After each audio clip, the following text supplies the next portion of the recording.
Olá, seja bem-vindo ao tema de nutrição comportamental. Me chamo Liane, sou médica nutróloga, vou contar um pouco da minha formação. Tem outros cursos disponíveis também que eu fiz, tá? O que eu não coloquei aqui, eu também sou professora da pós da USP de Nutrologia. Tenho título de especialista pela Associação Brasileira de Nutrologia. Fiz nutrologia na USP em Ribeirão Preto, pela Harvard Medical School. Desde 2016 eu já fiz cursos tanto online quanto presenciais de medicina de estilo de vida ou lifestyle medicine, que inclusive tem curso também na plataforma. Fiz residência de clínica médica no Hospital Pitangueiras, que fica em Jundiaí, interior de São Paulo, e Faculdade de Medicina de Jundiaí, foi onde eu fiz a minha graduação para formar médica, que fica também em Jundiaí, São Paulo. Abaixo são os meus dois registros de especialista. Quais foram os materiais que eu utilizei para fazer esse tema, para abordar esse tema? Aqui está um dos certificados de um dos cursos que eu fiz pela Harvard. Nesse foi sobre nutrição e síndrome metabólica.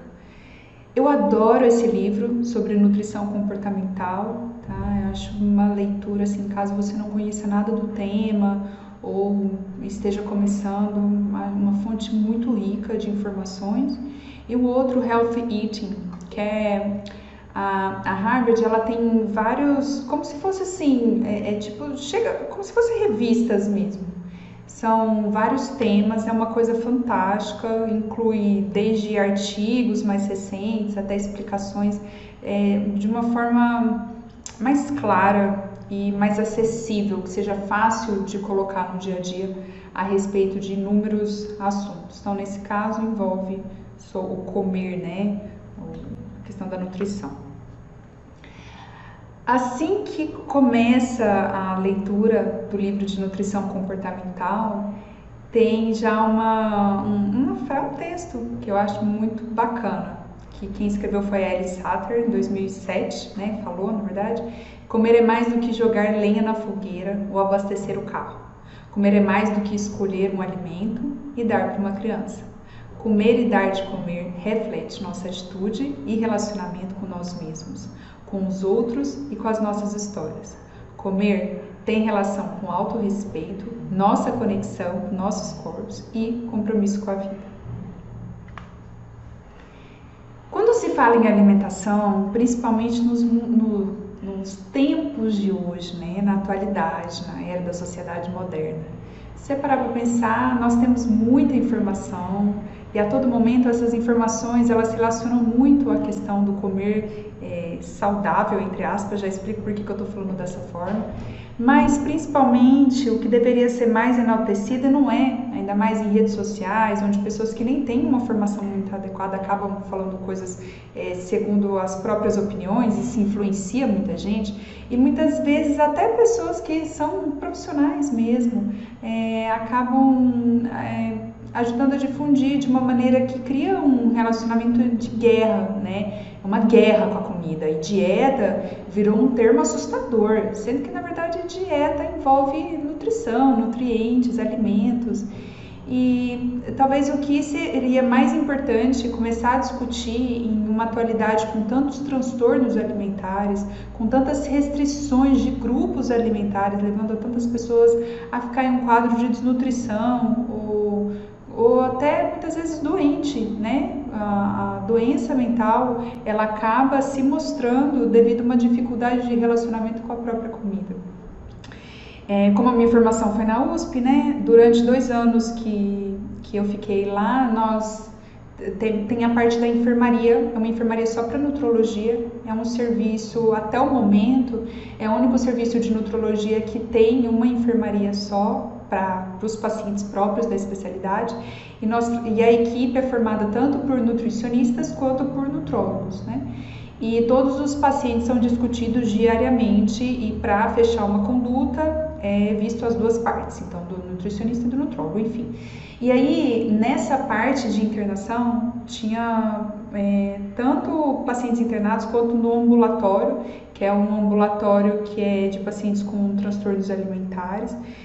anorexia grave, de tudo que vocês imaginarem. E o mais interessante é que no quadro de anorexia, algumas pacientes elas tinham Instagram, né? E aí elas mostravam, olha, as fotos eram assim, dependendo da pose que a paciente fazia, não parecia que era aquela magreza absurda decorrente de uma anorexia. E muitas vezes aparecia que era uma magreza excessiva e era elogiado isso. Então é assustador, né? A forma como está sendo normalizado, está se tornando natural. Vemos pessoas extremamente magras, ou às vezes o oposto, né? Estimular o excesso de alimentação, a hiperalimentação. Tudo que é excesso, tudo que está nas extremidades é uma coisa que não leva à saúde. A saúde, tanto mental quanto corporal, é proveniente do equilíbrio. É importante ter, sim, a normalização de comer pizza, de comer hambúrguer. Para você ter uma ideia, os pacientes que eram internados com obesidade mórbida, inclusive teve uma paciente com mais de 300 quilos internada por cerca de 1 ano e meio lá na enfermaria. Cerca de 300 porque ela foi pesada era tipo um guincho, assim, era uma estrutura muito diferente, porque o peso dela era muito alto, né? Então não era qualquer coisa que conseguiu obter o peso. E o limite disso era 300, então a gente não sabe se era 330, 350, no fim ela foi de alta com menos de 180 quilos. Mas o processo de emagrecimento dela foi focado numa reeducação alimentar, né? E com pão francês. Pão francês, tinha arroz branco, comida de verdade, tinha um prato de salada, tinha o famoso, né, o prato de salada do brasileiro, ele é nutricionalmente completo e balanceado, quando se fala de arroz, feijão, uma parte proteica, né, uma carne, enfim, e a salada. É uma alimentação muito nutritiva e, bom, obviamente que os preços oscilaram muito e muita gente que tinha acesso com arroz com facilidade não tem, decorrente da pandemia. Entretanto, se for pensar, né, mesmo antes da oscilação do preço, muitas vezes o arroz branco não era olhado com respeito, né? Ele tem até proteína, então pensa. Questão do índice glicêmico, que muitas vezes se fala, né, dos carboidratos como arroz e pão, é questão do que você mistura com esses alimentos. Se você pegar um arroz e colocar um feijão e colocar salada, colocar parte, né, de uma carne ou frango, enfim, ele fica muito adequado, o índice dele não é aquela coisa que sobe rapidamente, porque ele vai estar com outros compostos, tá?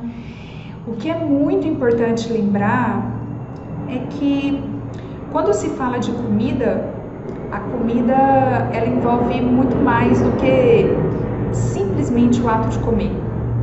A comida envolve questões sociais, envolve questões econômicas, questões culturais, envolve o prazer, né? Por isso que é importante. Não pode, como que eu vou tirar o prazer da pessoa, o contato? Como é que eu vou colocar a comida como inimigo? O brigadeiro que ela tanto gosta, eu vou falar que ela nunca mais pode comer? O transtorno de ansiedade que vai gerar nessa pessoa?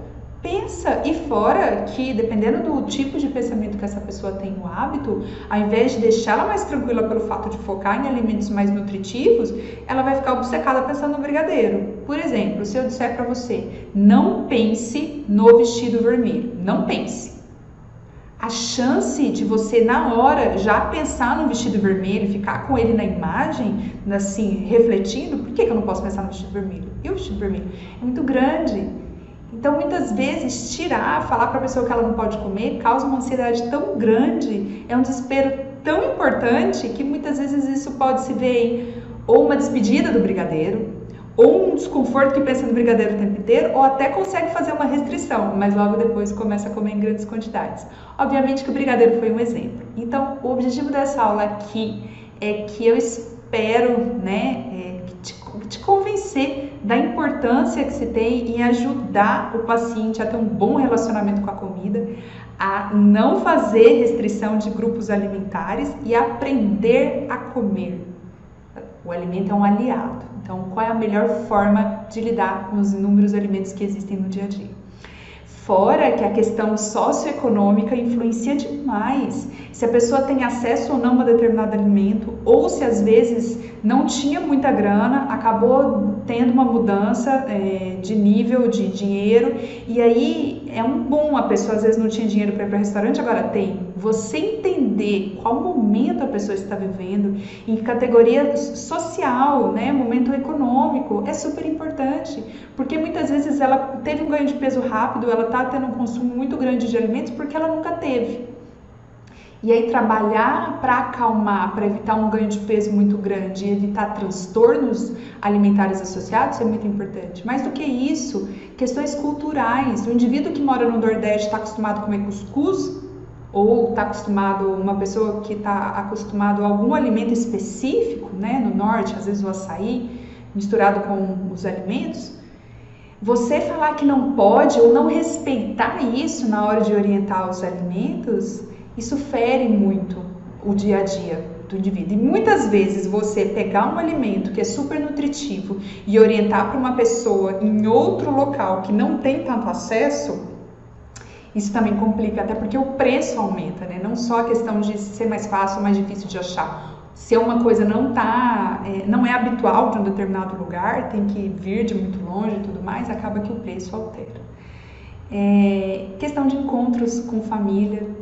Óbvio que influencia muito, tem inúmeros artigos mostrando que, não sei se já ouviram o termo, mas que a obesidade é contagiosa, porque muitas vezes é uma questão de estilo, né, de hábitos. Então, se você convive com pessoas que estão acostumadas a sempre comer muita rosca, fazer um lanchinho toda hora, comer pizza todo dia, e você vive nesse ambiente obesogênico, digamos assim, isso facilita o ganho de peso, mas é importante ajudar a pessoa a melhorar os hábitos dela, respeitando os laços familiares, os laços comunitários, entender que tipo de frequência que tem reuniões, né, que as pessoas sentam e comem. Então, como que você pode auxiliar essa pessoa a não ir com tanta fome, para evitar que ela não coma tanto? Como é que você pode auxiliar essa pessoa a prestar atenção nos níveis de saciedade? Muitas vezes, o comer automático, enquanto conversa, você não consegue nem prestar atenção na saciedade, e por isso vai comendo rapidamente, em grandes quantidades, e quando percebe, está bem satisfeito e arrependido, né? Porque esse ciclo é muito doente.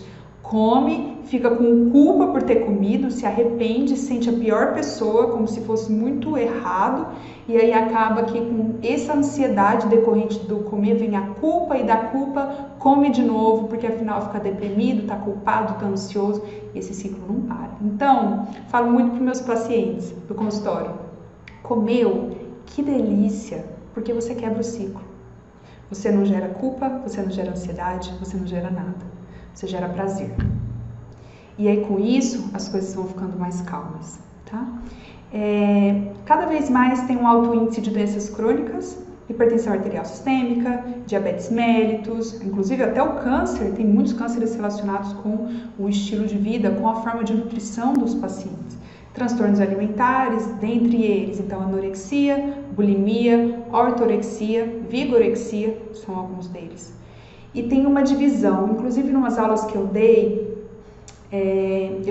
porque assim, às vezes, material próprio da Harvard, outros artigos, eles colocam good foods, bad foods, mas assim, uma forma até de exemplificar, né? Isso era uma coisa muito feita antes, agora está começando a modificar aos poucos. Eu não gosto muito, então eu falo com muita cautela, porque isso que ajudou a virar uma coisa tão doente em relação à nutrição, né? Os alimentos permitidos e proibidos, então brigadeiro não pode, tô falando tanto de brigadeiro, né? Vou parar um pouco, brigadeiro é bom demais, na minha opinião, claro. Tal alimento, arroz branco não pode, pão francês não pode, queijo amarelo não pode. Que é isso, gente? Vai comer o quê? Capim daqui a pouco? Não. Então, equilíbrio. Claro que nesse equilíbrio tem que se respeitar as questões pessoais do paciente, o que ele gosta, o que ele não gosta. Não estou falando disso, da individualização da dieta e de alimentos. Eu estou falando dessa restrição. Então, fica alimentos permitidos e proibidos, aí tem o dia do lixo, que nem entendo como é que pode ter esse dia do lixo, né? A pessoa se prepara o tempo inteiro fazendo uma restrição alimentar e de repente ela come lixo. Quem quer comer lixo? Né? Que loucura! Você falar que o dia do lixo é o dia que você vai colocar lixo no seu corpo? Não. Então, o intuito é normalizar os alimentos. E como é que você vai fazer isso? Então, essa aula é para te ajudar como é que você vai fazer isso com o seu paciente. O propósito é sempre nutrição, nutrir o corpo, levando-se em conta todas as questões inerentes ao indivíduo. O que significa isso? Questões internas, pessoais, o indivíduo ele quer ser vegetariano, ele já é há 20 anos. A minha função como profissional de saúde não é brigar que a pessoa é vegetariana, porque eu não concordo, não tem nada a ver. Ou porque quer ser vegano, ou porque é onívoro, não. O que a pessoa é e como eu posso ajudá-la nesse caminho que ela escolheu em relação à escolha de alimentos por questão de vegetarianismo. É diferente, totalmente diferente do que se a pessoa ela tem um transtorno alimentar, né?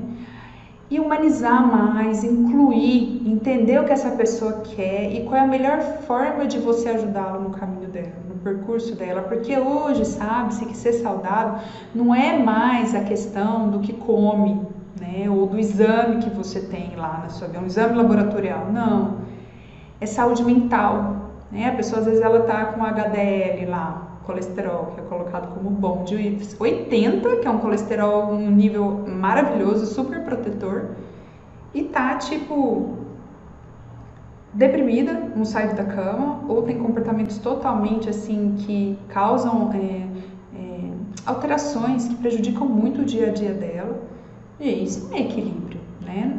Então, questão de ver saúde mental, saúde corporal e como que isso tem a ver com nutrição. Se você ajuda o paciente, o indivíduo a ver o alimento como algo social, cultural, nutrição, ou seja, uma fonte de nutriente, tá tudo bem. E não só um nutriente específico, né? É muito perigoso esse negócio, ó, você para ter selênio, então você vai comer uma castanha de pará. Tá, mas na hora que ele come uma castanha de pará, ele tem um selênio só? Não, ele tem um monte de coisa junto. Na pasta de amendoim, não é só gordura insaturada, tem parte proteica, tem um monte de coisa lá. Então, os alimentos, e por isso que eles são muito melhores que suplementos. Esse negócio de você suplementar, primeiro, que até o momento não tem nenhuma evidência científica que existe algum suplemento ou algum tipo de forma de suplementação que vá prevenir doenças cardiovasculares, que vá prevenir demência, sabe? Que vá prevenir câncer. Não, pelo contrário. Instituto Nacional do Câncer, o INCA, diretrizes tanto do diabetes, diretrizes em relação à saúde cardiovascular, tanto nacional quanto internacional, eles falam que até o momento tem que ter muita cautela com o suplemento, primeiro, porque dependendo dos níveis que atinge no corpo, pode mais causar prejuízo do que ajudar. Por exemplo, a vitamina D ela é tóxica em altos níveis. E lembrar que ela é lipossolúvel. Então, se ela é lipossolúvel, o tecido adiposo tem mais afinidade, né? Então, tudo isso influencia. Na hora que você orienta a melhor forma de nutrição, além de estimular com que em um alimento tenha vários tipos de nutrientes, você ainda ajuda o indivíduo a prevenir doenças. Por exemplo, hoje sabe que uma alimentação saudável, o que é saudável? É só comer folha o dia inteiro? Não. É ter maior riqueza de alimentos in natura ao longo do dia. Natura entra frutas, hortaliças, vegetais no geral. Tá? É isso. Grãos, todos os alimentos minimamente processados, in natura e minimamente processados. Tá? Mas significa que então, para o indivíduo ter saúde, ele não pode comer pizza? Não, não significa isso. Tá? E vamos lá. Muitos materiais e artigos estrangeiros, eles colocam como whole foods. Só colocar uma tradução livre aqui, quando você vê isso, minimamente processados. Então, entra em frutas, legumes, hortaliças, grãos e cereais integrais. É defendido muito hoje em dia o plant-based foods, ou uma dieta plant-based. Não é o vegetarianismo, não é o veganismo, é simplesmente o que eu mencionei um pouco agora há pouco, né? Você ter uma dieta rica em alimentos in natura e minimamente processados, ou seja, maior quantidade de consumo ao longo do dia. E orientam também uma redução do consumo da carne. Para pensar em prevenção de câncer, orientação é de até 500 gramas por semana, lembrando que mais ou menos palma da mão, uma média de 80 a 100 gramas, então no máximo 5, né, vezes.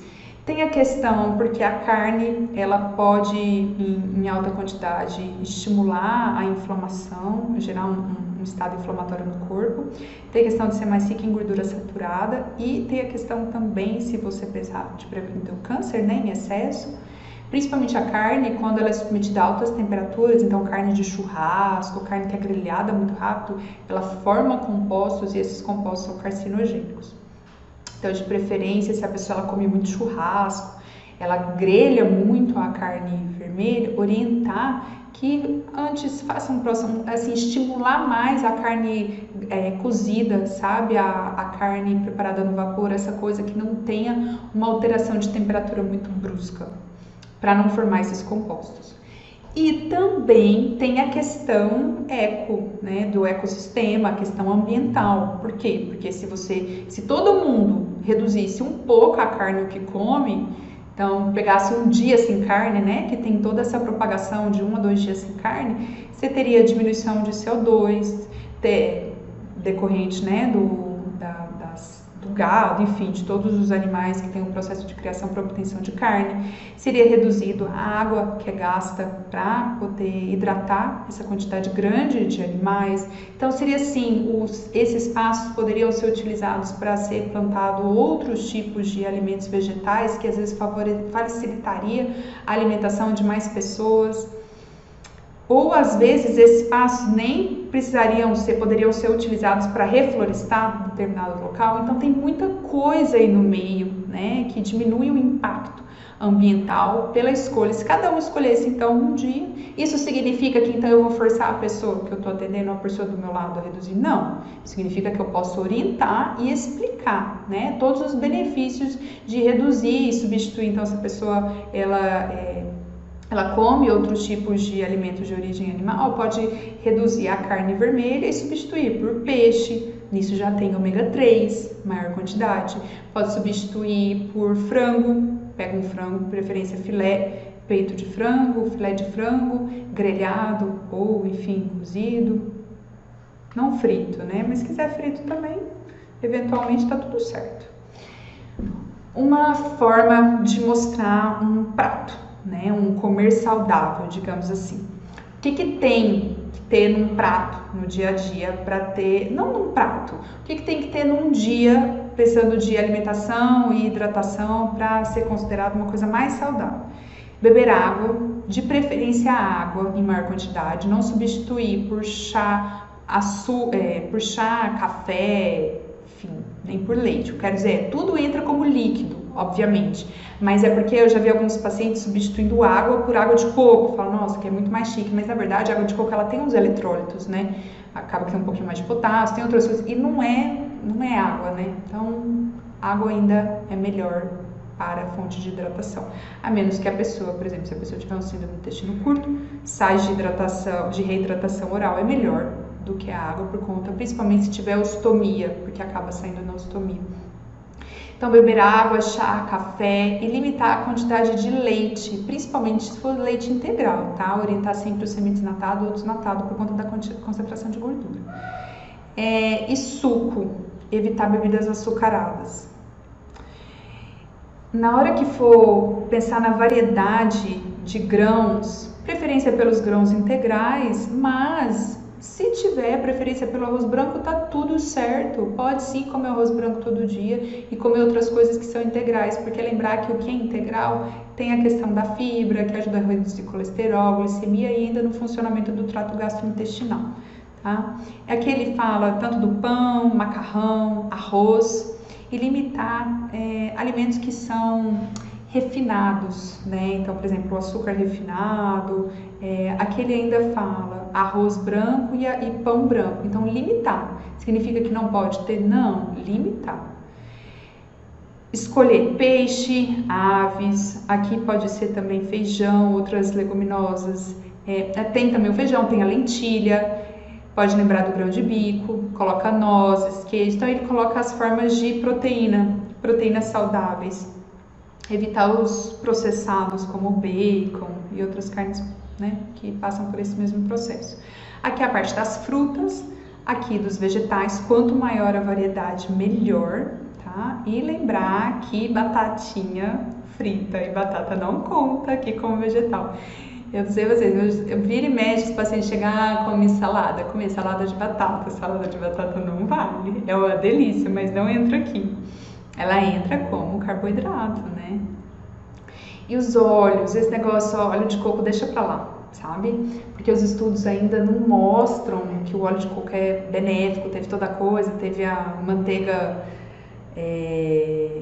que uma época tinham vários tipos de manteiga, manteiga ghee, manteiga de não sei que jeito, cuidado, porque a maioria delas são muito ricas em gordura saturada. Então assim, quer cozinhar com um pouquinho de manteiga, quer cozinhar com um pouquinho de leite de coco, tá tudo certo, com óleo de coco, mas lembrar que esses não são os óleos melhores em relação à saúde, prevenção de doenças cardiovasculares e de obesidade e tudo mais. Então, que use com cautela, banho de porco também com cautela. Agora, o resto, então, estimular óleos vegetais como óleo de canola, óleo de soja e também aqui ele até fala óleo de oliva. Fruta é melhor do que suco? Sempre. Hoje tem cada vez mais sucos com menos aditivos químicos, isso é maravilhoso, que são adoçados com a própria fruta, então são adoçados, por exemplo, com maçã. Entretanto, pensa no suco de laranja. Então, quantas laranjas precisa para fazer um copo de suco, certo?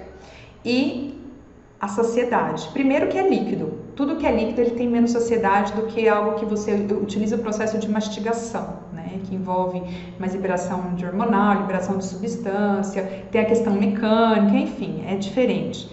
Tem a questão da saciedade, tem a questão da caloria, então que é muito mais laranja para fazer o suco do que a questão de uma laranja só, além do que tem mais fibras na laranja inteira. Tem mais nutrientes íntegros, porque não passa por um processo de processamento, digamos assim. Então, óbvio que é muito melhor um suco com menos aditivos, mas que beba o suco, mas ainda estimule a fruta, que é melhor. Quando se fala em congelar de alimentos, hoje em dia está mais normal, né? Mas antes tinha um pouco mais de receio, porque vai congelar o alimento, mas aí vai perder nutriente e tudo mais. Olha, entre fazer as famosas marmitinhas, porque o ideal é que tenha um planejamento para funcionar melhor a alimentação, porque uma das maiores causas de ganho de peso é a pessoa fica trabalhando o dia inteiro, em casa varada de fome, abre a geladeira, não tem nada, né? Ou sei lá, tem nada que dê para uma boa refeição para depois de um trabalho, digamos assim.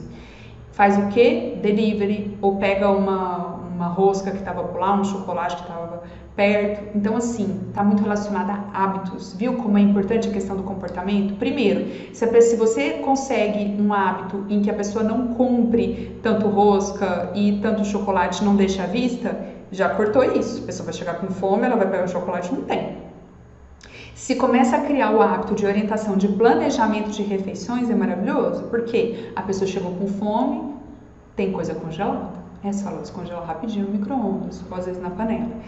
Então, quando se congela alimentos, ele é sempre, por mais que ele tenha uma perda de nutrientes, tem um pouco, uma perda de vitaminas e tudo mais em relação ao alimento que come na hora, lá, naturalzinho, que prepara, mas olha, os benefícios ainda são inúmeros. A perda é insignificante referente aos benefícios. Então, estimule o preparo das alimentações, então de preferência cozinha tudo num dia, faz várias marmitinhas e já congela esses alimentos, porque facilita o consumo do dia a dia, beleza? E aí, como é que é a questão do supermercado? Já tem artigos que fizeram comparação assim, de pessoas que foram com fome para o supermercado e de pessoas que foram depois de comer alguma coisa. Você pensa, o corpo, ele é muito sábio, só que ele é meio sábio, assim, digamos assim, a inteligência dele não ajuda muito no quesito de quando tá com fome vai no supermercado. Porque tá com fome, ele não entende o que tá acontecendo. Ele, bom, será que vai ter comida logo ou não? E vê aquele tanto de comida. O intuito é ajudar que o metabolismo volte, né, ao normal com os nutrientes do corpo. Então, vai favorecer através de ativação diária do sistema nervoso central, através de liberação de hormônios, que a escolha do indivíduo que está fazendo a compra do supermercado seja mais para alimentos calóricos. E se associar a isso, não tiver uma lista, porque a lista é um comportamento que ajuda muito, aí é terra de ninguém. Então, eles fizeram comparação no final de 2 carrinhos de pessoas que comiam e de pessoas que não comiam no dia no supermercado. Porque quando você faz uma refeição, você já tem uns níveis de saciedade ok. Entendeu? Você olha lá e você fala, tá ok, entendeu? Meu nível de saciedade já tá bom. Não precisa ser aquela coisa para sair comendo descontrolado, muito menos de escolher coisas mais calóricas. Então, no final, quando eles viam a conta, não só o gasto era completamente diferente, porque os alimentos mais calóricos, mais industrializados, escolhidos por quem estava com fome, acabava que deixava a conta muito mais cara. Porque se você for comparar uma pessoa que come mais abobrinha, berinjela, tomate e tudo mais, com uma que compra pote de sorvete, pizza congelada, acaba que é mais caro. Esses itens industrializados, tá? E aí, no fim, tudo leva o equilíbrio, mais de preferência para alimentos mais in natura. Vamos lá, fizeram um estudo num centro de pesquisa europeu, tá? Que ele pesquisa desde coisas relacionadas com câncer até com nutrição e tudo mais. E aí foram avaliados 74 mil adultos. Desses 74 mil adultos, tinha uma maior aderência à dieta plant-based. E esses indivíduos, eles tinham uma associação com menor risco de mortalidade de todas as causas. Olha que bacana. Quais são os benefícios dessa dieta? Se tem uma maior quantidade de alimentos in natura e minimamente processados, então tem uma maior quantidade no dia de ingestão de alimentos ricos em fibras, vitaminas, minerais, gordura saudável, que são gorduras insaturadas, e fitoquímicos. E no fim, quando tem um aumento de alimentos naturais, acaba que por si só gera uma substituição gradativa aos poucos por alimentos que são considerados menos saudáveis. Eu vou colocar assim porque esse tema eu acho uma forma para entender, tá? Mas muito cuidado às vezes de passar isso pro paciente ou no dia a dia, que são ricos, esses alimentos considerados não muito saudáveis, são ricos em gorduras saturadas, calóricos e com pouco valor nutricional. Veja, na hora que você for conversar com o seu paciente e fazer as orientações, você até pode falar em alimentos um pouco mais saudáveis ou menos saudáveis com uma forma dele entender. Mas já aproveita o gancho e explica que tudo é equilíbrio, que é importante ter o prazer ao ingerir esse tipo de alimentos, é uma coisa também de questão social, né? Às vezes tem o hábito, tem pacientes que toda semana a família se reúne para comer pizza. Como é que eu vou falar que ele tem que tirar pizza? Olha o transtorno que vai causar, vai ser muito sofrimento, já é um processo de desconforto no caso de perda de peso. Em outros, nem é de perda de peso, é de reeducação alimentar. Eu tenho pacientes que são extremamente magros às custas de uma alimentação horrorosa. É de sorvete, um pote de sorvete todo dia no almoço, salgadinho à tarde, pizza à noite. É magro, é saudável? Não é. Aí você pega um indivíduo com excesso de peso, com sobrepeso, mas que malha todo dia, que come super bem. Quem que é mais metabolicamente saudável? Então tá passando de hora de ter muito cuidado com esse negócio. É sobrepeso, precisa emagrecer. E reduzir o paciente a precisa emagrecer. Ou não é saudável, porque não. Como é esse paciente metabolicamente? Né? É um paciente que faz atividade física, é um paciente que é sedentário, não é? Como é essa rotina? Então tudo isso influencia muito. Dicas de substituição. Então vamos supor aqui, ó. Você explicou da importância de redução de carne, se o paciente topa uma vez na semana, 2 vezes na semana. Então, algumas dicas de substituição. Se gosta de lasanha, retira a carne. Por quê? Não é só retirar a carne. Para uma pessoa que não está habituada a comer berinjela, espinafre, você falar para ela comer berinjela meio sem nada junto, é muito ruim. Então, a comida, ela tem que ser inserida naturalmente. Se a pessoa não come brócolis, manda ela triturar o brócolis, colocar no arroz enquanto está cozinhando o arroz, colocar no molho de tomate do macarrão. Não dá nem para sentir o gosto, porque a pessoa perde o medo de comer brócolis, entendeu? Então, essas comidas, antes delas serem adicionadas de uma forma mais difícil, o que é o mais difícil? Sei lá, puro, um negócio sem gosto, sem nada.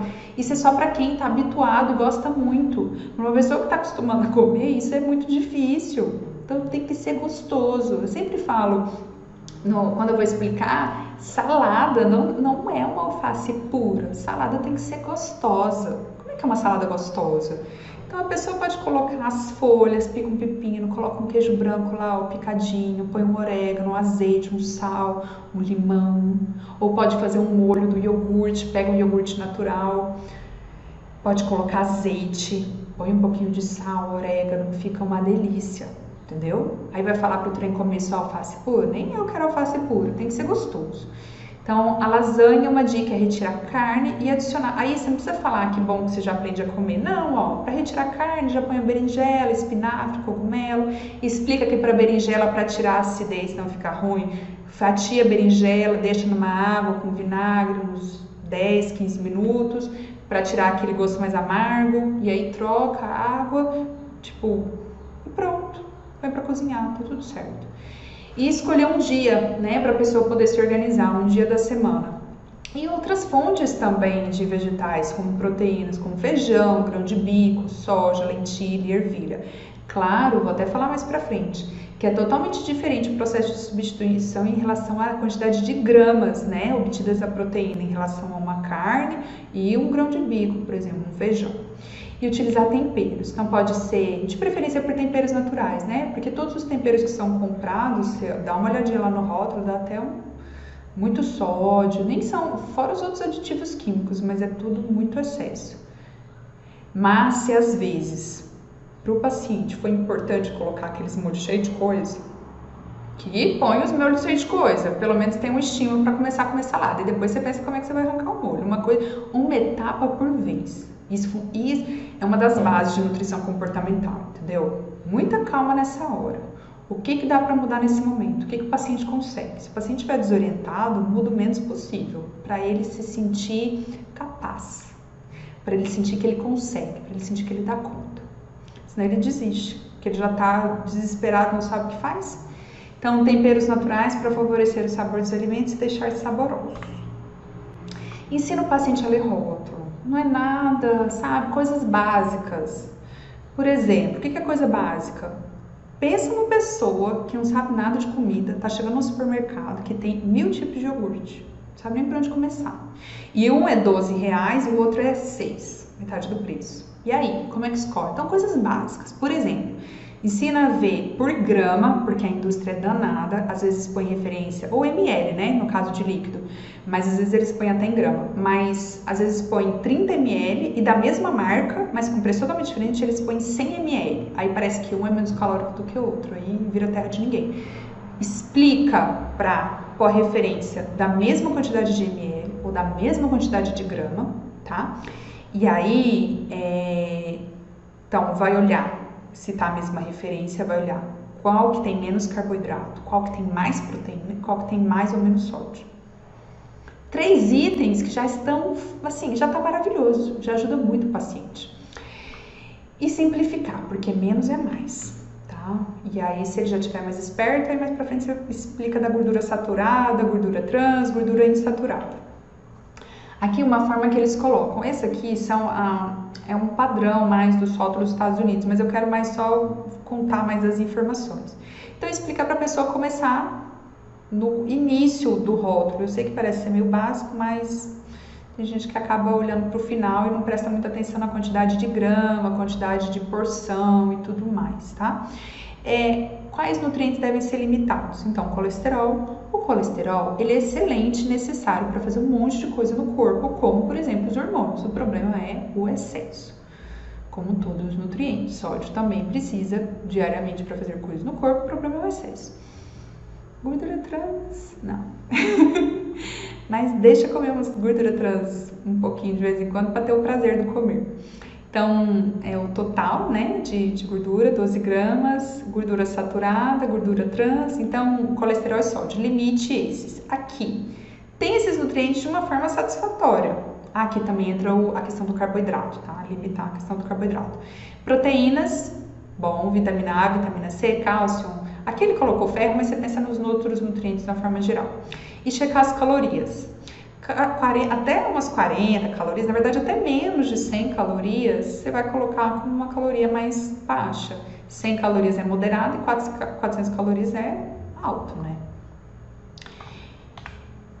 Quais são as orientações do Ministério da Saúde? Tá? Vamos começar pelo sódio. Lembrar que o sódio é diferente do cálculo para obter o sal. Então, na hora que a pessoa fala quanto de sal que ela gasta no mês, Então, ou no dia, ou sei lá, quanto que comeu no dia, lembrar que é diferente do sódio. Então, 2.000 miligramas equivale a 2 gramas de sódio por dia, que é o adequado, com 5 gramas de sal. Isso ajuda a pessoa a ter uma noção mais ou menos, porque ainda tem a questão do que se alimenta em casa, tudo, que acaba modificando os cálculos. Mas do que mais ou menos a pessoa ela come por dia. Então, quanto menos sódio, melhor para a alimentação dela, e não só alimentação, bem-estar. Esses alimentos ultraprocessados, que tem tudo de muito, né? Muito sódio, muito açúcar, muito aditivo. Se a pessoa, ela cria um mal-estar, né? Ela fica mais fadigada, ela tem um desconforto, um mal-estar, e está diretamente relacionado com a quantidade de nutrientes. Pode ficar mais edemaciada em membros inferiores, em mãos, mais inchada. Questão do óleo, aproximadamente 15 ml por pessoa até 450 ml por mês. É importante saber quantas pessoas moram na casa, porque aí você consegue avaliar melhor o consumo e, claro, se as refeições são feitas em casa. Eu já tive pacientes com, assim, uma alimentação muito ruim, sabe? Muito desregrada, e aí um consumo era muito pequeno de óleo, de açúcar, de sódio. Eu falei, mas da onde que é isso? Era nada. Não, um saco de sal durou o ano inteiro. E às vezes o paciente acaba achando mesmo, acreditando na própria realidade, né? Tem duas coisas, às vezes o paciente acredita naquilo que não é verdade quando está te contando, não adianta brigar. E tem a questão que às vezes você não olha o todo, que foi o que aconteceu com esse paciente, porque no fim eu fui descobrir que eles não comiam em casa, praticamente, tipo, a família, né, e a paciente comia fora a semana inteira. E aí, então, quando estava em casa, no máximo um iogurte, essas coisas assim de fácil acesso, e eventualmente, e no final de semana faziam pouquíssimas refeições em casa. Então aí realmente, né? Açúcar, cerca de 25 gramas dia por pessoa, total em 30 dias, 750 gramas dia mês. Beleza? Então dá para ter açúcar em casa? Dá para ter açúcar em casa. Preferência para não ser o refinado, né? Os açúcares menos processados, mas a questão é a quantidade. Até porque tem que ter atenção. Adoçante é super importante, adoçante ajuda na redução de peso. E assim, não só na redução de peso, né? Vamos pensar no paciente que tem, às vezes é magro, mas tem compulsão alimentar, né? Pensar na parte comportamental mesmo, que a aula é isso. E às vezes ele tem um alto consumo de açúcar no dia, não necessariamente se reflete no peso, mas nos alimentos ingeridos.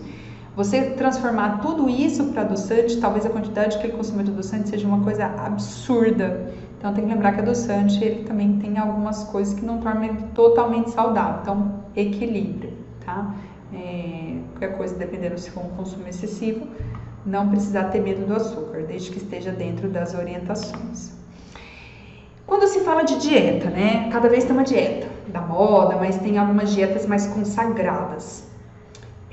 Como dieta mediterrânea, que é uma dieta rica em frutas, vegetais, grãos integrais, azeite de oliva, semente, peixes, enfim. E o vegetarianismo, que se for tirar a parte, né? E outra coisa da dieta mediterrânea, também tem o estímulo à ingestão de laticínios, né? Mas focando nos desnatados, né? Tipo, se for queijo branco, se for iogurte, leite, mais pro desnatado. E na questão do vegetarianismo, também estimula frutas, vegetais, legumes, alimentos à base de soja, enfim, grãos integrais. O que eles têm em comum, essas dietas? E a plant-based? E outras inúmeras dietas. Não estou falando de dietas que necessariamente sejam dietas em que o indivíduo ele praticamente passe fome, fique desnutrido. Não, estou falando de dietas mais complementares. Então, no fim, todas elas estimulam maior ingestão de alimentos in natura minimamente processados. E o vegetarianismo tem que ter muita atenção quando estiver acompanhando o paciente com vegetarianismo, porque acaba que o comportamento alimentar, como restringe muita coisa de origem animal, acaba focando em muito carboidrato, muitas vezes muitas coisas refinadas, e a saúde não fica boa. Então, tem que ter um acompanhamento fora a necessidade de reposição de alguns nutrientes, né? E aí é sobre isso que eu vou continuar a falar, com o risco que tem quando existe essa tentativa de diminuir ou restringir carne ou alguns grupos alimentares específicos, né? E aí, sempre quando o indivíduo reduz alguma coisa, naturalmente ele coloca outro item alimentar, outro nutriente, né? outra escolha, outro grupo alimentar no lugar. E nem sempre esse outro grupo alimentar é o mais saudável, nem sempre. Muitas vezes há um aumento de consumo de alimentos ultraprocessados. E aí gera um prejuízo à saúde, gera ganho de peso, elevação da pressão arterial, dislipidemia, alteração da glicemia, né? E no fim, aumento de fatores de risco de doenças cardiovasculares. Indivíduos que têm restrições de grupos alimentares como vegetarianos, atenção à necessidade de reposição de vitaminas, minerais, oligoelementos, principalmente, né, vitamina B12, geralmente ferro, zinco. E tem a questão também da biodisponibilidade dos alimentos. É diferente, por mais duas coisas. Se você for comparar o cálcio presente em alimentos de origem vegetal e o cálcio presente em alimentos de origem animal, por exemplo, um copo de leite, completamente diferente o quanto que você consegue de cálcio em um copo de leite, quantas folhas, ou quanto brócolis, ou quantos alimentos de origem vegetal você precisa comer para conseguir aquela quantidade de cálcio equivalente. Mais do que isso, ainda tem uma diferença de biodisponibilidade, né? Então, atenção na hora de acompanhar esse paciente, que muitas vezes vai precisar de uma reposição, de um complemento com o cálcio. E alterações de absorção, como ressecção intestinal, ressecção gástrica, né? Indivíduos que passaram por uma cirurgia bariátrica ou tiveram uma ressecção decorrente do câncer, doença intestinal inflamatória, uma desnutrição grave.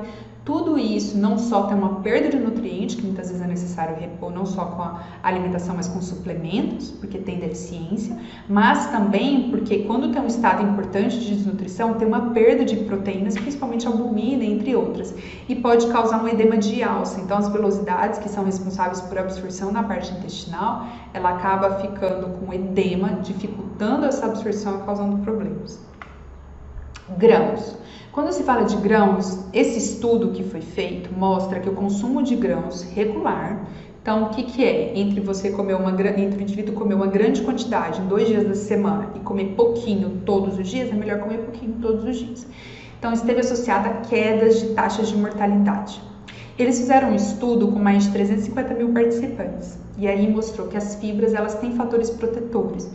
Então, tem a questão da estabilidade da glicemia no sangue, evitar uma alteração brusca, né? Aquela questão do índice glicêmico, que principalmente causa mais descompensações em indivíduos diabéticos, pode aumentar a questão da resistência insulínica, reduz colesterol, regulariza o processo de digestão, vitaminas e minerais, e também tem bastante quantidade além de vitaminas e minerais, complexo B, magnésio, selênio e cobre. Esse negócio de ficar, eu já vi gente que fica dando selênio para o paciente. Olha, o manipulado, além do risco da manipulação, porque selênio é uma linha muito tênue entre o que é tóxico e entre o que a quantidade que é boa. Uma linha muito... Vale uma castanha de Pará, alguns grãos. Então, assim, pela alimentação é sempre melhor. Respeitar a questão cultural. Quando eu fiz um curso, um dos cursos de Harvard foi em Boston, né, nos Estados Unidos. E aí lá eles têm umas... Não é food truck, é como se fosse... umas tendas, assim. E que é muito comum, porque o pessoal no almoço é uma coisa muito doida, assim.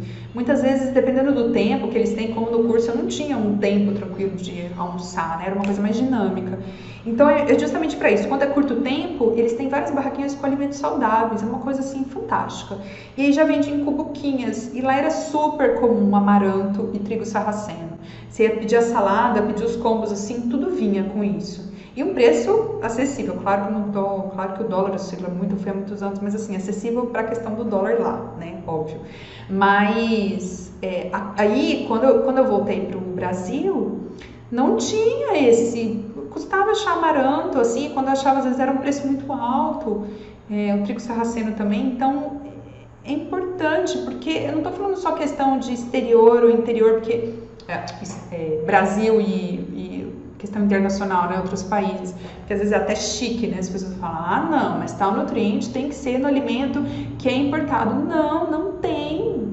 O Brasil é muito rico, tem muita alimentação, é muito farto, porque é difícil o acesso a determinados alimentos, é caro, e outra coisa também, o Brasil é muito grande, né, então tentar estimular que a pessoa ela se encontre mais e respeite mais as culturas dela, onde ela está, tentar adequar para o ambiente dela.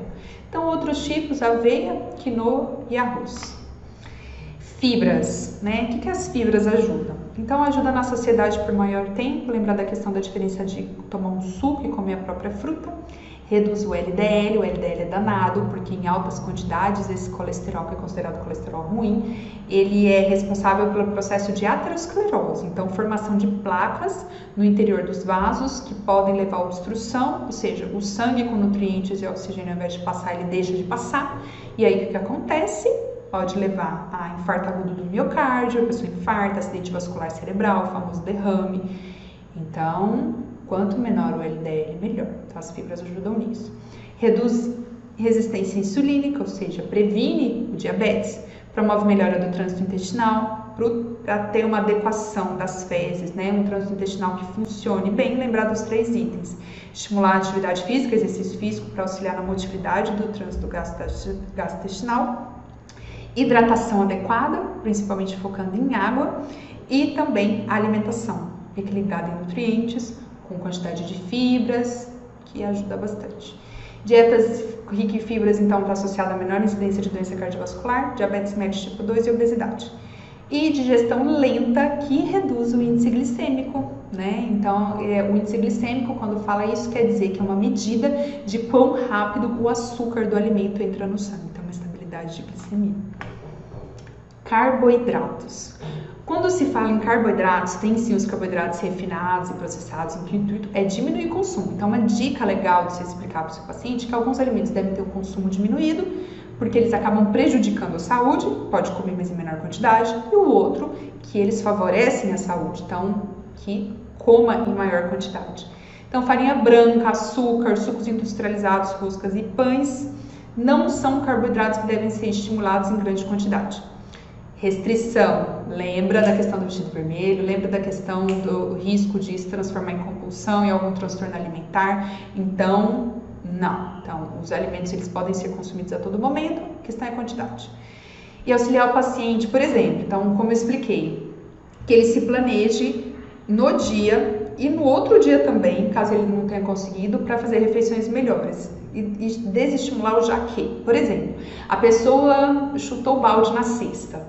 Estava ansiosa, não percebeu, ficou muito tempo em jejum, acabou saindo comendo grandes quantidades na sexta. Aí vem aquele loop, né? Dependendo de como a pessoa estiver. Ai, comi mal, dormi mal, meu Deus, porque eu fiz isso, eu não dou conta de nada, culpa, ansiedade, deprimida e come mais.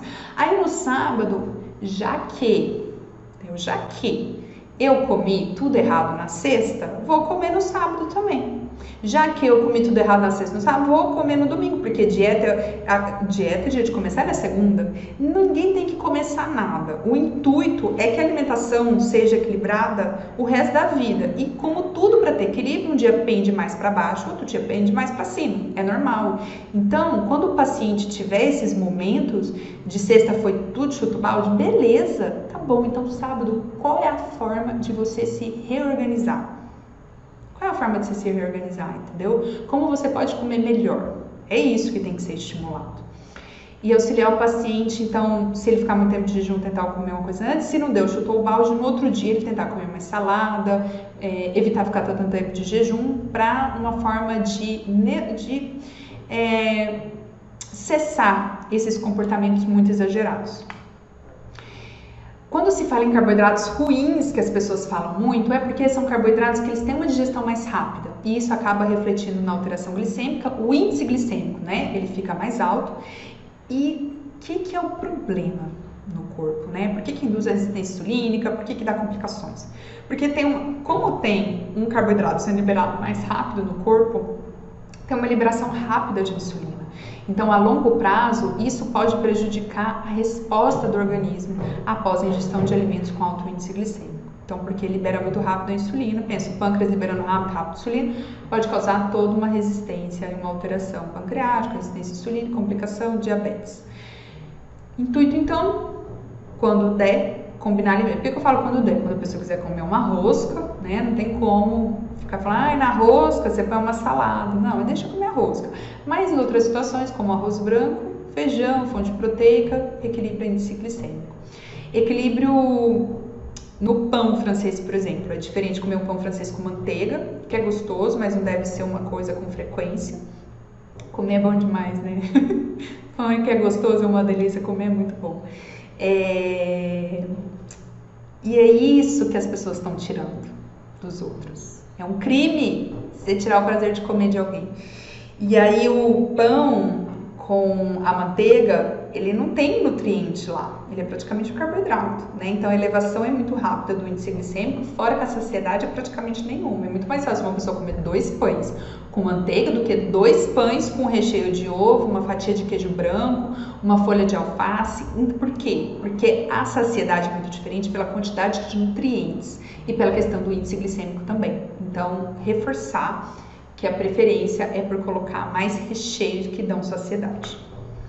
E aí, como é que funciona a questão da energia? A gente fala, ai, nossa, mas eu adoro doce, eu adoro uma barrinha de chocolate, eu adoro um brigadeiro, eu adoro o que for, porque eu me sinto, nossa, eu me sinto desperto, eu fico com muito uma energia. Isso é verdade? Isso é. Só que o problema é o depois. E por isso que cria muitas vezes uma situação que a pessoa quer doce, doce, doce e fica querendo sem parar para ter aquela sensação momentânea de energia. Mas veja, olha o que rola.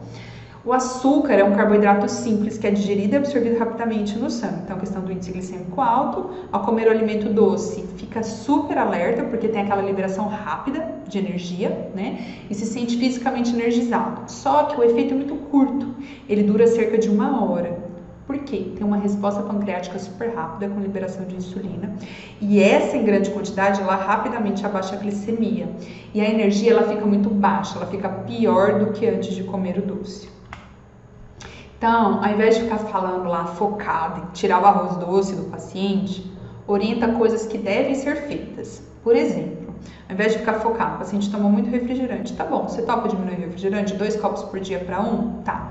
Ao invés de ficar invocando com arrancar o refrigerante, invoca, digamos assim, com aumentar outras coisas, porque quando você adiciona alimentos novos, naturalmente ele vai diminuir outros. Então, orientar aumento de salada, combinações que podem ser feitas com arroz branco ou que seja arroz integral, não é porque o arroz integral tem um índice glicêmico menor que ele tem que ficar comendo puro, né? Diminuição de bolo, rosca, bebidas açucaradas, aumento de fibras e preferência pelas frutas ao invés de suco. O guideline americano, ele orienta a consumir até 10% das calorias em açúcar, né? Então cerca de 200 calorias no dia, pensar 50 gramas. Não é muito, porque se você for considerar a adição de açúcar que tem em alimentos e bebidas, come isso, nem sabe o que está comendo. Teve uma pesquisa feita pelo Centro Nacional de Pesquisa Americano, no período de 2005 a 2008, eles acompanharam crianças e adolescentes americanos. O resultado foi um consumo de 16% do total de calorias em açúcar, ou seja, mais do que o 10% oriental. Tá? E homens adultos consumiam uma média de 335 quilocalorias e mulher 239 quilocalorias. O que eles relacionaram na época que esses valores têm uma possível relação com obesidade, síndrome metabólica e também doença cardiovascular. Eu peguei esse rótulo aqui, assim, a maioria dos 200 ml, eles colocam cerca de 21 gramas, às vezes 25 gramas, até 30. Fora, né, os outros aditivos químicos, mas assim, é fácil comer, principalmente carboidrato, açúcar refinado, né, as outras coisas no dia a dia. Gorduras insaturadas. A gordura insaturada, ela é uma gordura proveniente da dieta. Ela é boa para o organismo, mas o corpo não produz. Lembrar que ela atua no desenvolvimento cerebral, controle de inflamação, coagulação. Também tem a questão de componentes das membranas celulares, redução de LDL, triglicérides. E onde que se tem? Tem, por exemplo, no óleo de peixe, na semente de linhaça. Então, quer dizer que vai dar óleo de peixe, ômega 3 para todo mundo? Calma lá. Quando se fala em ômega 3 e ácidos graxos, então pensar que são cadeias, podem ser, né? Quando se fala em ácidos graxos, são cadeias longas ou curtas de carbono. No caso do ômega 3, são cadeias longas. E aí, além das cadeias de carbono, tem associação com hidrogênio e pode ter outros átomos também. Então, cadeia longa em peixe e óleo de peixe especificamente. No ômega 3 tem o EPA e o DHA, maiores quantidades. O EPA é o ácido, acho um desafio falar esses nomes. Ácido eicosapentaenoico e DHA ácido docosahexaenoico. Eles auxiliam na prevenção e tratamento de doença cardíaca, eles podem ser antiarrítmicos, prevenir acidente vascular cerebral, reduz pressão arterial, triglicérides, eleva HDL, que é considerado o colesterol bom. Você fala, gente, tudo de bom, vou dar ômega 3 para os pacientes tudo, mas ômega 3 ele é anti-inflamatório e o ômega 6 ele é inflamatório. Então quer dizer que a gente vai dar só ômega 3? Não. Por quê? Porque precisa de ter um equilíbrio. Tudo na vida precisa que os extremos estejam em quantidades adequadas para que se tenha um equilíbrio. Então precisa da parte anti-inflamatória e precisa da parte pró-inflamatória, que estimula a inflamação para que o organismo ele entre em sintonia. Tá?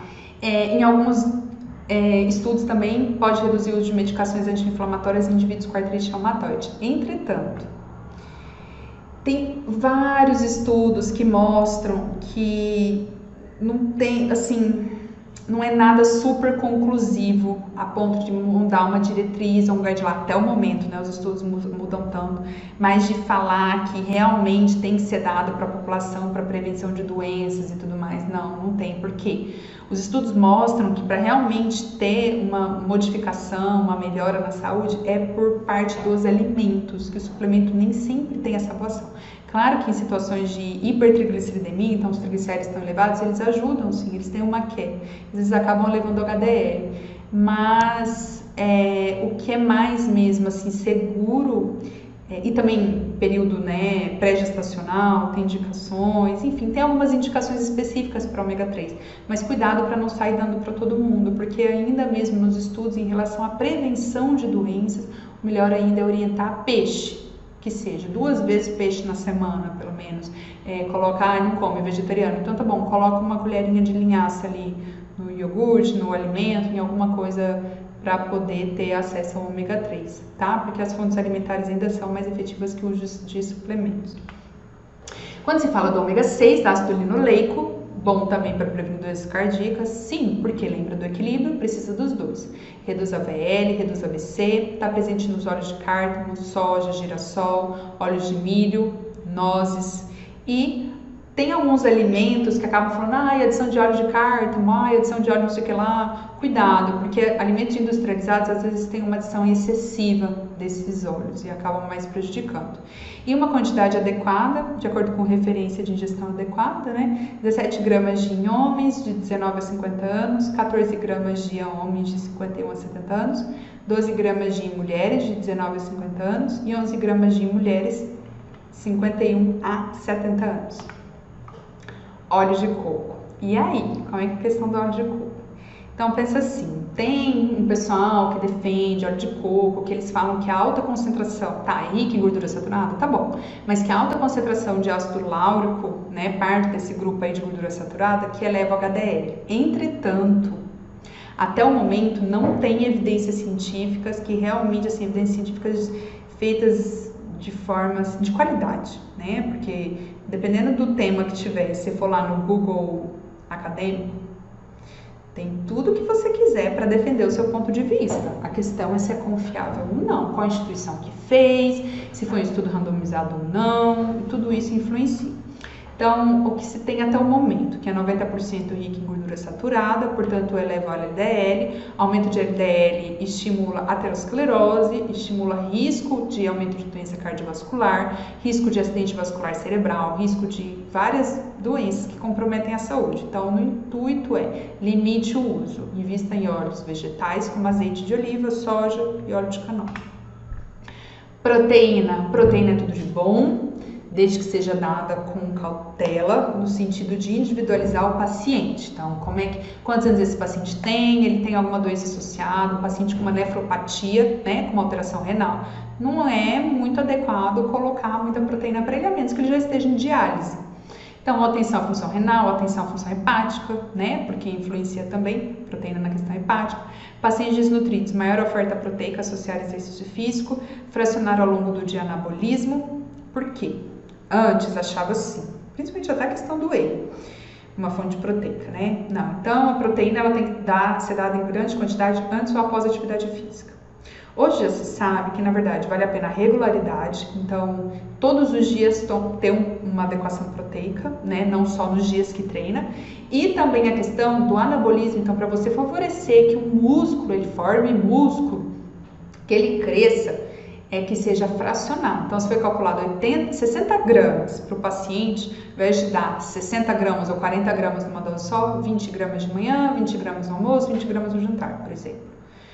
E aí, em casos como caquexia neoplásica, caquexia cardíaca, que tem um processo de desnutrição associado a uma atuação inflamatória decorrente de uma doença de base, no caso, uma insuficiência cardíaca congestiva, ou uma insuficiência cardíaca, ou por uma neoplasia, né, um câncer que está consumindo o paciente. Então, nesse quesito, tem não só a questão da própria desnutrição do paciente que tem uma perda de peso, então essa perda de peso perde nutrientes, perde minerais, perde massa magra, né? Mas também tem um consumo associado a um estado inflamatório. No caso da caquexia neoplásica, né, decorrente do câncer, o indivíduo ele tem o tumor, à medida que ele cresce, ele libera várias citocinas inflamatórias. E aí, um desses grupos, assim, eles vão agir lá no sistema nervoso central, na área hipotalâmica, então no centro, né, do regulador de fome e do apetite. E aí que tem duas vias, tem a via PONC e tem a via NPY, neuropeptídeo Y. E essas vias que vão avisar se o paciente está com fome ou não. Então, quando é ativada a via PONC, é uma via que ativa, que fala que está tudo bem, que já tem uma saciedade boa. O corpo entende que já tem níveis adequados de energia estocado e é como se o paciente já tivesse comido. E isso tem muita relação com os níveis altos de serotonina e com os níveis altos de triptofano. E no caso do paciente que está com caquexia neoplásica, muitas vezes ele não sente fome e a família fica até ansiosa, querendo que ele coma e tudo mais, e acha que ele simplesmente desistiu de viver. Claro que tem um padrão de depressão muitas vezes associado, mas muitas vezes o paciente ele quer comer, mas ele não consegue porque ele não tem fome. Ele não tem fome não é por falta de vontade, é porque o estado inflamatório foi lá, aumentou serotonina, aumentou triptofano, agiu no sistema nervoso central, na via PONC, que fica lá no hipotálamo, falando, não precisa comer. Você já está nutrido, você já está bem, já está tudo certo com a sua saciedade. E aí ele não tem fome, tá? Então é importante, às vezes tem que associar suplemento mais calórico, em alguns casos passar até sonda, para o paciente poder se alimentar. Tem remédios também, né, que estimulam o apetite. Por que eu vou falar da sarcopenia? Olha, a sarcopenia ela está muito relacionada à perda de massa magra, né? Tem obesidade sarcopênica, ou seja, você vai lá ver a pessoa com excesso de peso e na verdade excesso de peso às custas de um alto consumo de alimentos ultraprocessados, então que eles são ricos em calorias e baixo em nutrientes, né? Então acaba que... Mas também tem magreza excessiva sarcopênico, que o indivíduo ele come muito mal, ele não ganha peso, mas ele come muito mal. E tem por N processos, mas o mais conhecido é pelo processo de envelhecimento. Naturalmente há uma perda de massa magra. Como é que evita isso? Então, perde a massa magra e ela é substituída por massa gorda. Então, do grego, sarx significa carne e penia perda. Então, a definição é redução na função muscular e ou força associada à perda de massa magra. E tem alto impacto em idosos, não só na qualidade de vida deles, mas também impacto socioeconômico, porque esses idosos muitas vezes acabam ficando debilitados, ficam deprimidos, obviamente, né? Então tem a questão toda individual de limitação, não conseguem andar, precisam de cuidadores, então às vezes o cuidador pode ser da família que trabalhava e não pode trabalhar mais porque tem que cuidar, ou às vezes a família tem que pagar alguém para cuidar desse indivíduo. Então assim, tem toda uma questão atrelada a tudo isso. Às vezes esse indivíduo interna com mais facilidade, porque como ele tem perda de força, na hora de andar, acaba tendo mais quedas, fratura, interna no hospital. Então, compromete tudo. Então, compromete mobilidade, dificuldade de andar, às vezes quem não usava bengala, tem que usar bengala, andador, leva a queda de fratura, reduz a independência e diminui atividades do dia a dia. Esse artigo, só um adendo, tá? Por que eu tô falando de sarcopenia? Porque olha só, quando você fala de mudança comportamental, muitas vezes você tem que explicar para o idoso por que você quer melhorar a comida dele. E é para fazer terrorismo? Não é para fazer terrorismo, não. Falar, olha, você pode parar de andar. Ele pode parar de andar, mas por que você vai falar isso para uma pessoa? Não. Você vai explicar que no processo de envelhecimento tem uma substituição natural de da massa magra pela massa gorda, então a pessoa ela vai perdendo músculo ao longo da vida, e que para evitar isso, precisa do fracionamento de proteína, porque aí você ajuda na mudança do comportamento, explicando o que é, certo? Então, a sarcopenia. Então, esse artigo fala sobre patogênese e o acompanhamento, digamos assim, o tratamento. Aqui, em 2010, que foi colocado esse consenso, tá? Foi um consenso europeu que definiu a sarcopenia como uma perda de força muscular e perda de massa magra, perda do músculo e ou força associada. É multifatorial a origem da sarcopenia. Ainda não se sabe ao certo exatamente o que, mas alguns itens já estão mais esclarecidos. Exatamente o que, assim, o tanto que o influencia no outro e tudo mais. Então, falta de atividade física é acreditada como um dos maiores riscos de sarcopenia. Então, existe um declínio gradativo do número de fibras musculares, que acontece mais ou menos cerca de 50 anos de idade. E esse declínio de fibras e de força é mais pronunciado em pacientes que têm um estilo de vida sedentário do que em indivíduos que já estão habituados a fazer exercício físico, que são mais ativos. Outro item que influencia na patologia, um desequilíbrio hormonal e de citocinas. De acordo com a idade, vai tendo uma diminuição das concentrações hormonais, incluindo hormônio de crescimento, testosterona, hormônio tireoidiano e insulina, né, o fator de crescimento de insulina. E isso leva a uma perda de massa e perda de força. Significa que tem que ficar dando hormônio para esses indivíduos? Não, já explico por quê. Tem uma alteração na habilidade do corpo de sintetizar proteína, tá? Que é muito comum na sarcopenia. E na própria histopatologia, os músculos, quando se vê na lâmina e tudo mais, eles não só têm uma redução muscular, mas também tem uma redução na qualidade desse músculo, em que há uma substituição das fibras musculares por gordura, um aumento de fibrose, há uma mudança no metabolismo desse músculo, um estresse oxidativo. O estresse oxidativo no corpo, ele acontece o tempo inteiro, por favor, porque tem gente que fica querendo dar um monte de antioxidante, porque afinal tá tendo um estresse oxidativo. O estresse oxidativo, ele acontece e precisa acontecer no corpo, então a questão do equilíbrio, né? Inflamação e anti-inflamação, então estresse oxidativo e antioxidante, precisa ter os dois. O problema é que com o processo da idade, muitas vezes o paciente também é sedentário, fuma, tem doenças associadas, não come direito, não come bem, então tudo isso influencia ter mais oxidação do que antioxidação, né? E o próprio processo de envelhecimento também ajuda a isso, mas o fato de você ficar dando antioxidante não vai ajudar o paciente a deixar de envelhecer. Por favor, envelhecimento, lembrem, envelhecimento é um processo natural da vida, tá? Como vai acontecer esse processo? É uma tentativa de prevenir. E qual é a melhor forma de prevenir? Manter-se ativo, né? Fazer atividade de exercício físico regular, ter uma alimentação equilibrada e cuidar da saúde mental. Então, diminuir o estresse, fazer técnicas de relaxamento, fazer uma yoga, fazer coisas que gostam, uma leitura, ir para um parque, ter conexões saudáveis, tudo isso influencia. Esse artigo eu tirei do Lancet, que mostra uma imagem bem básica, né? Que a sarcopenia, ela tem uma etiologia multifatorial, como eu já mencionei antes, e aqui ele junta tudo.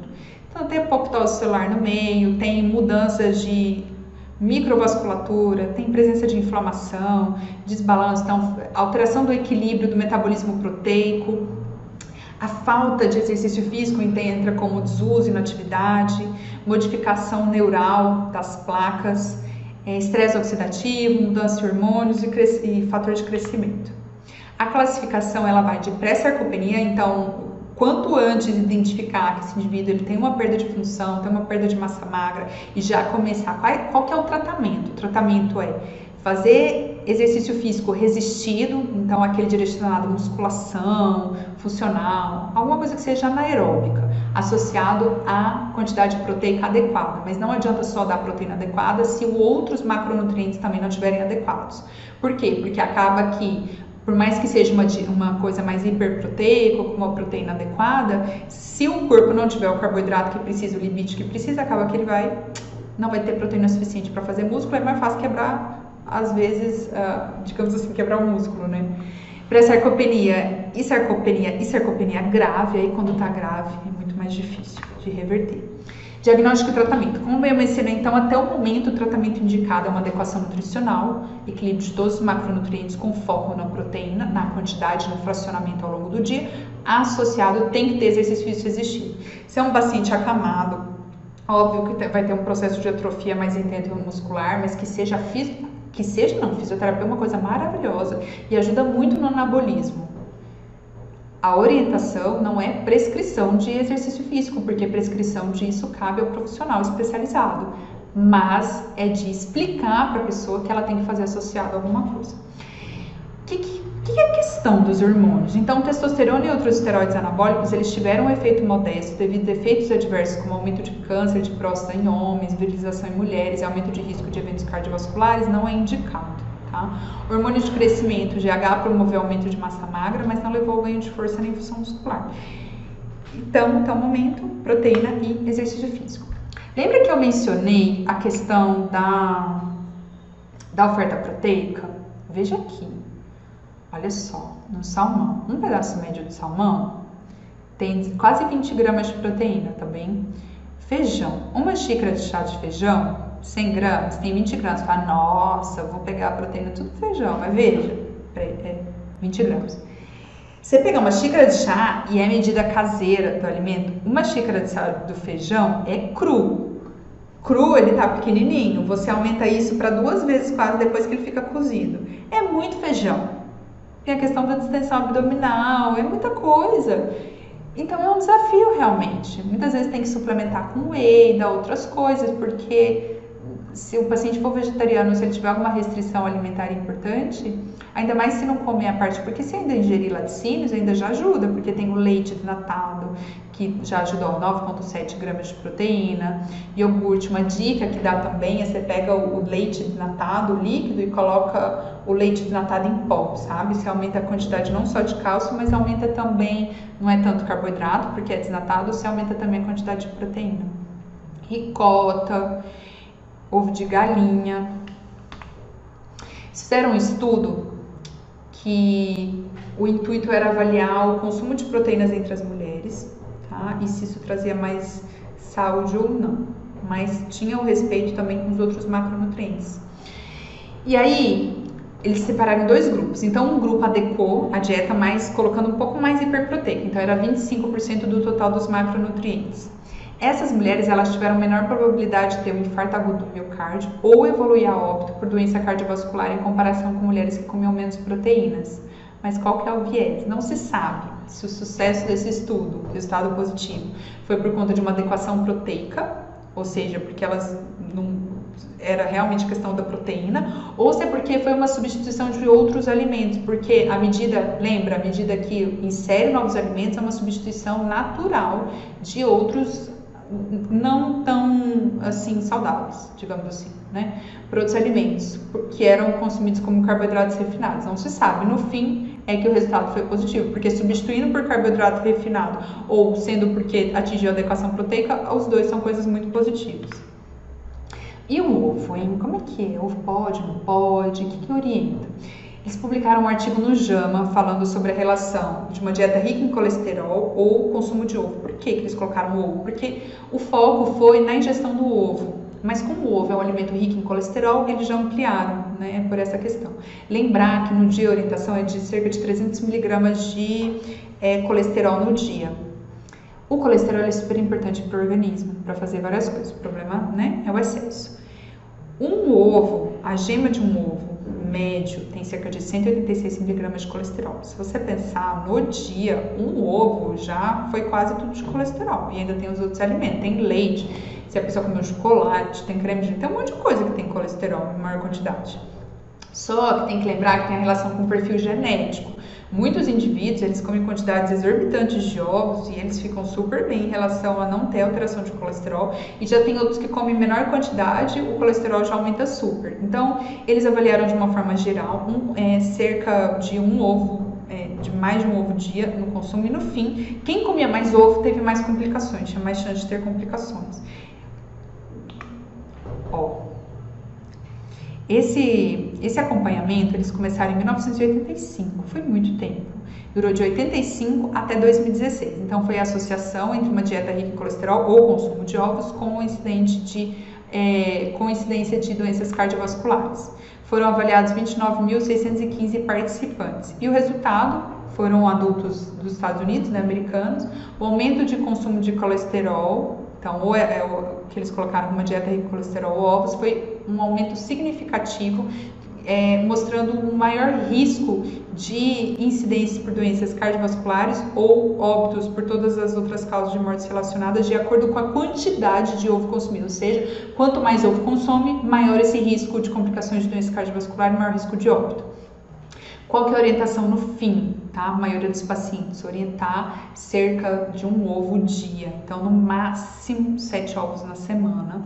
Se o paciente já tem mais alteração de perfil de colesterol e tudo mais, até 4 ovos na semana. Então, você pode falar para intercalar um ovo dia sim, dia não, caso ele goste. Porque os ovos são ricos em proteína, vitamina B12, vitamina D, riboflavina, que é do complexo B, selênio, colina e folato, né? Fora que tem a questão tem albumina também, então tem coisas boas no ovo. Como tudo na vida, a quantidade. Vitaminas. Mais uma vez, não há evidências até o momento de que suplementos prevenam doenças. A melhor fonte de alimentação é nos alimentos. Reposição em caso de deficiência ou grupos de risco. E um estudo para enaltecer o que eu estou falando. Eles quiseram avaliar a questão do beta-caroteno, que é um precursor da vitamina A, em tabagistas. Indivíduos que tiveram a suplementação disso tinham uma maior probabilidade de desenvolver câncer de pulmão. E um outro que eles fizeram, tanto do beta-caroteno quanto a própria vitamina A. Então, tabagistas que fizeram 30 mg de beta-caroteno mais 25.000 unidades de vitamina A, eles tiveram 46% maior chance de óbito por câncer do que placebo. Outra coisa, né? Quando se fala em vitaminas lipossolúveis, então o próprio nome diz lipo, gordura, solúveis. Então, solubiliza preferencialmente em gorduras. Um mnemônico, uma forma de decorar, a DEC. Vitamina A, vitamina D, vitamina E, vitamina K.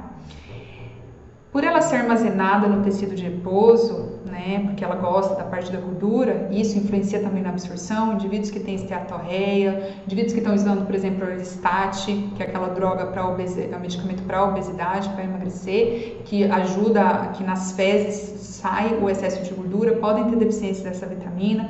Indivíduos que têm insuficiência pancreática, então tem esteatorreia, sai mais gordura nas fezes, podem ter deficiência da vitamina. E indivíduos obesos que têm maior quantidade de tecido adiposo sequestram, então com frequência tem deficiência de vitamina D principalmente. Mas o excesso pode levar à toxicidade. É diferente das hidrossolúveis, então que solubiliza, pensa hidro, água. Elas são mais difíceis de causar um nível de toxicidade, porque elas são excretadas na urina. Então o corpo ele consegue tirar com mais facilidade. Só ter cuidado que dependendo, por exemplo, a vitamina C pode causar alterações, dependendo se o rim tiver com algum comprometimento, o excesso pode causar sobrecarga e alterações renais. E quando se fala do cálcio, o cálcio, em pacientes que você tentou, né, estimular a ingestão de cálcio, fracionar ao longo do dia para evitar que tenha osteoporose, para evitar que tenha osteopenia, alterações ósseas e alterações de N coisas, né? Porque o cálcio 99% fica no osso e no dente. 1% cuida da parte, faz parte da parte metabólica, de vasos, enfim. Então, cuidado na hora de suplementar, porque uma suplementação maior que 2 mg dia pode dar prejuízo de rins e vasos. E fracionar, o máximo de absorção é de 500 mg, porque tem uma saturação, né? Mais do que isso, não. Olha, antes de finalizar, aqui está o meu e-mail para contato, estou à disposição caso tenha dúvidas.